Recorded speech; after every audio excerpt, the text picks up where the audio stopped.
दोस्तों 18 फरवरी को 10 दिन पहले रिज़र्व बैंक ऑफ इंडिया ने master direction for digital banking जारी की है। आज मैं उस डायरेक्शंस की जो रेगुलेशंस हैं, जो रूल चेंज हो रहे हैं डिजिटल बैंकिंग के लिए, और जो सर्विस लेंडर्स हैं उनको रिज़र्व बैंक ऑफ इंडिया ने क्या इंस्ट्रक्शंस दी है, कितना टाइम दिया है, क्या क्या चेंजेस वो सिक्योरिटी पॉइंट से करना चाहते हैं। क्योंकि दिन ब दिन हम देखते हैं डिजिटल बैंकिंग फ्रॉड बढ़ते जा रहे हैं, चाहे वो गूगल पे है, चाहे वो फ़ोन पे है, चाहे वो पेटीएम है, चाहे वो और किसी भी तरह की जो डिजिटल बैंकिंग है उसमें काफ़ी गड़बड़ होने लगी है।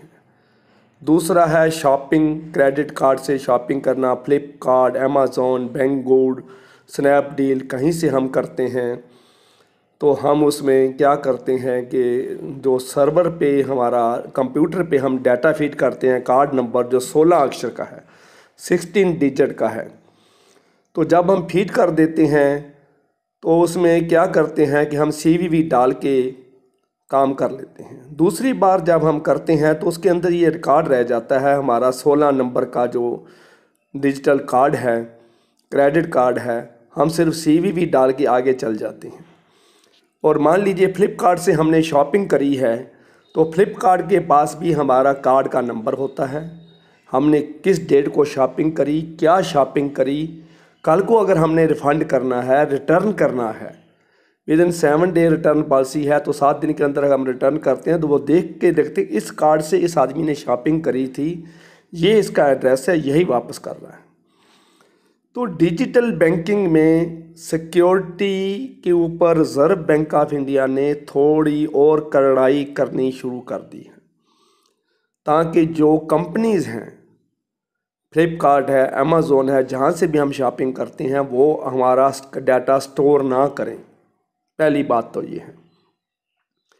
दूसरा, उन्होंने सिक्योरिटी में रखा है कि जो कैप्चा है, हम जब भी हम शॉपिंग करते हैं तो हम कैप्चा भरते हैं, ताकि कोई ऑटो क्लिक कर, कोई रोबोट, कोई कंप्यूटर, कोई ऐसी ऐप अपने आप ही उसका पासवर्ड या कोई चीज़ मैनुअल के बिना कंप्यूटराइज सिस्टम के द्वारा, सॉफ्टवेयर के द्वारा, हैकिंग सॉफ्टवेयर के द्वारा उसमें कोई चीज़ भरना दे।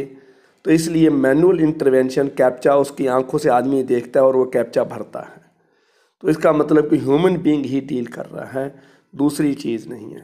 तो उस कैप्चे को भी Reserve Bank of India strong बनाना चाहती है। तीसरी बात उन्होंने जो डायरेक्शन में कही है वो है वन टाइम पासवर्ड। जिस मोबाइल से हम शॉपिंग कर रहे हैं, जिस मोबाइल से हम ट्रांजैक्शन कर रहे हैं, कुछ भी काम कर रहे हैं, तो उसी मोबाइल के ऊपर, उसी नंबर के ऊपर OTP वन टाइम पासवर्ड आता है। तो रिज़र्व बैंक ऑफ इंडिया कहता है कि अल्टरनेटिव नंबर को यूज़ किया जाए। मान लीजिए एक स्कैमस्टर है, फ्रॉडस्टर है, उसके हाथ में एक मोबाइल आ गया है, आप कहीं गए हैं, बाथरूम गए हैं, मोबाइल सीट पे छोड़ गए हैं, ट्रेन में आप बैठे हैं, बस में बैठे हैं, एरोप्लेन में बैठे हैं, किसी पब्लिक प्लेस पे बैठे हैं, मोबाइल किसी के दूसरे के हाथ में लग गया और क्रेडिट कार्ड या उसका सारा कुछ डिटेल पहले ही उसमें फीडेड है, तो वो क्याओस क्रिएट कर सकता है, कुछ भी कर सकता है, और उसी पर OTP आना है, उसी मोबाइल पर वन टाइम पासवर्ड आना है और नोटिफिकेशन में वो पासवर्ड दिखाएगा, तो वो डाल के आगे चलेगा। तो इसलिए रिज़र्व बैंक ने एक सजेशन दिया है कि जो वन टाइम पासवर्ड है वो अल्टरनेट मोबाइल पर आए। पर इसका क्या सलूशन है ये समझ में नहीं आया है, ये क्या चाहते हैं। मैं आज आपको पढ़ के भी सुनाता हूँ उनकी डायरेक्शंस, क्या उन्होंने रूल्स चाहते हैं। वो रिज़र्व बैंक ऑफ इंडिया का वेबसाइट खोल के आप देख सकते हैं, RBI की ऐप डाउनलोड करके आप देख सकते हैं डिजिटल बैंकिंग फ्रॉड के बारे में, वो डिजिटल बैंकिंग ट्रांजैक्शन के बारे में क्या सिक्योरिटी के रूल बना रहे हैं। तो वो वन टाइम पासवर्ड 2 मोबाइल हर एक आदमी रखता नहीं है, 2 नंबर हैं तो एक ही मोबाइल में हैं, तो 2 मोबाइल एट ए टाइम लेके पब्लिक प्लेस में हम जाना ठीक ही नहीं समझते हैं। दूसरा रहा कैप्चा, जो है कैप्चा क्या स्ट्रॉन्ग हो सकता है। हर बार, हर सेकंड में कैप्चा चेंज होता है। एक बार आप ट्रांजैक्शन करते हैं, गलत होगी तो दूसरी बार दोबारा दूसरा कैप्चा आ जाता है। कैसे स्ट्रॉन्ग होगा इसके बारे में उन्होंने नहीं बताया है। तीसरी बात है डाटा इंक्रिप्शन में कोई सेफ्टी कैसी है। End to end encryption data अभी भी है, लेकिन बीच में कोई इंटरफेरेंस होती है और पेटीएम के ऊपर फ्रॉड हुआ है, गूगल पे फ्रॉड हो चुका है, तो ऐसे जो है फ़ोन पे फ्रॉड हो चुका है, और दूसरी ऐप्स हैं जैसे शॉपिंग करते हैं तो उनमें फ्रॉड हो चुका है। तो इसमें कई और करने की ज़रूरत है और कड़ाई करने की ज़रूरत है, लेकिन साथ के साथ सलूशन क्या है ये भी हमारे को बताना है। तो आज मैं थोड़ा आपको पढ़ के भी सुनाता हूँ रिज़र्व बैंक ऑफ इंडिया की, मैं अपनी वीडियो में दिखा रहा हूँ तो जो मैंने रिज़र्व बैंक ऑफ इंडिया के वेबसाइट से उठाई हैं।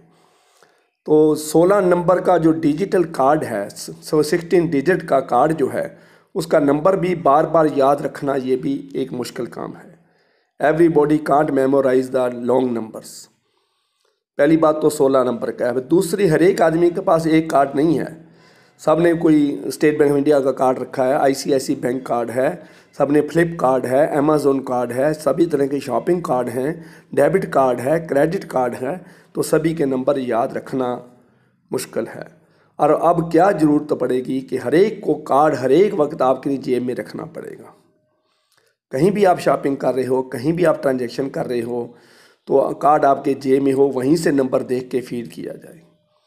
तो कल को इसकी सिक्योरिटी नहीं है, कहीं जेब कट जाती है, पॉकेट हो जाता है, कोई गिर जाता है, तो उसके ऊपर फिर गड़बड़ हो सकती है। इमीडिएटली स्टॉप करवाना, 2-3 घंटे के बाद आपको पता चलता है तो 2-3 घंटे में आपका सारा खाता साफ़ हो सकता है। तो चलो ये जो है आज हम बात करते हैं क्या लिखा है रिज़र्व बैंक ऑफ इंडिया ने, क्या सिक्योरिटी मेजर ले रहे हैं वो, और क्या चाहते हैं हमारे से service provider. RBI wants you to memorize all your debit and credit card numbers.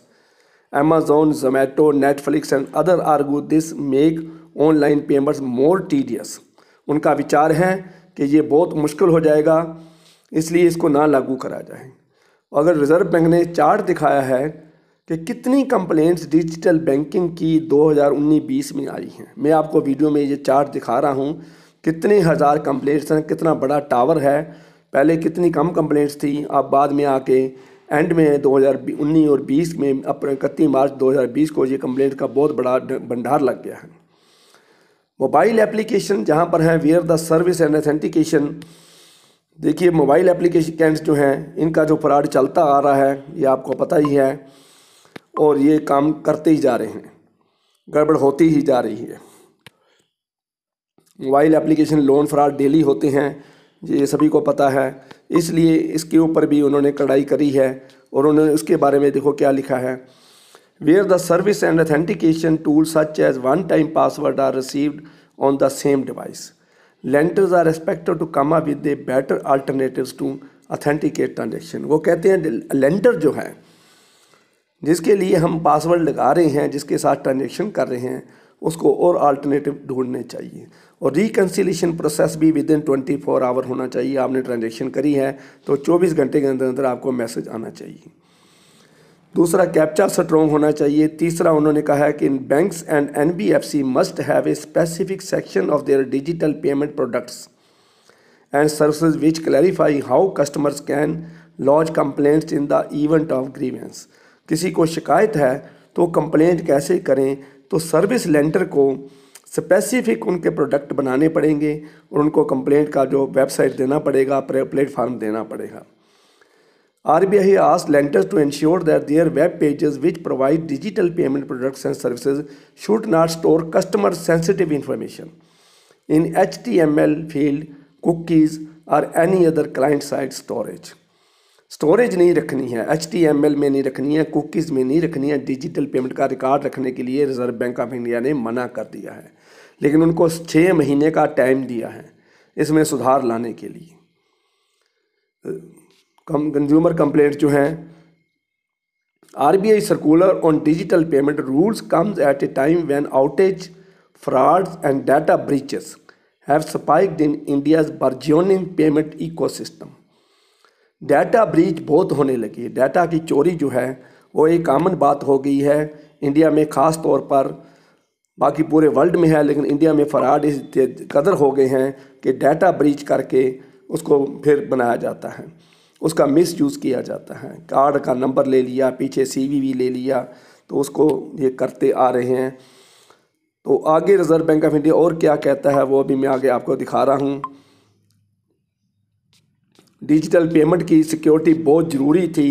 ये बहुत खुशी की बात है कि इतनी बड़ी बड़ी security reserve bank of India has published a detailed guideline to strengthen India's digital payment architecture and improve security control and compliance among banks, gateways, wallets, and other non-banking entities that are at the vanguard of helping New Delhi.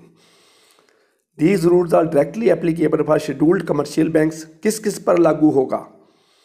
Scheduled commercial banks, small finance banks, payment banks, and credit card issuing non-banking financial companies.